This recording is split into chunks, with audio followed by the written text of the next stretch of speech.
আর ঝাড়গ্রামে ফের হাতির তাণ্ডব। ঝাড়গ্রামের তুঙ্গাধুয়ায় এবার হাতির দল এবং লোকালয়ে হাতির দলের তাণ্ডব চলে। হাতির তাণ্ডবের কারণে ফসলের বিপুল ক্ষতি হচ্ছে। আমাদের সঙ্গে রয়েছেন প্রতিনিধি রাজু। বিস্তারিত বলবে রাজু।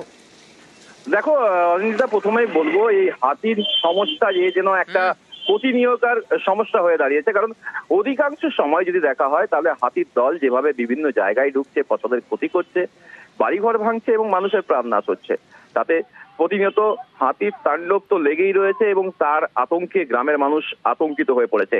ইতিমধ্যে প্রায় 30 থেকে 40টি হাতির দল এই ঝাড়গ্রাম হয়ে লোকালয়ের যে গ্রামের চাষ, সেই চাষের জমির উপর দাপিয়েছে এবং তারপরে তুঙ্গাধুয়া হয়ে আবার যাচ্ছে সাকরাইলের দিকে। সেক্ষেত্রে এই 40টি হাতির দল প্রবেশ করাতে রীতিমতো আতঙ্কিত গ্রামের মানুষ এবং বন দপ্তরের তরফ থেকে সেই হাতিগুলোকে সেখান থেকে সরানোর ব্যবস্থা করা হচ্ছে।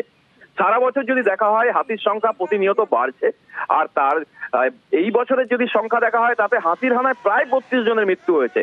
সেক্ষেত্রে বন দপ্তরের একটা অভিযোগ উঠছে মানুষের, যে বন দপ্তর ব্যবস্থা নিচ্ছে না, কিন্তু বন দপ্তর এক অংশের তরফ থেকে যেটা জানা যাচ্ছে বনকর্মী কম থাকার ফলেই এই হাতির সমস্যা ঠেকানো যাচ্ছে না।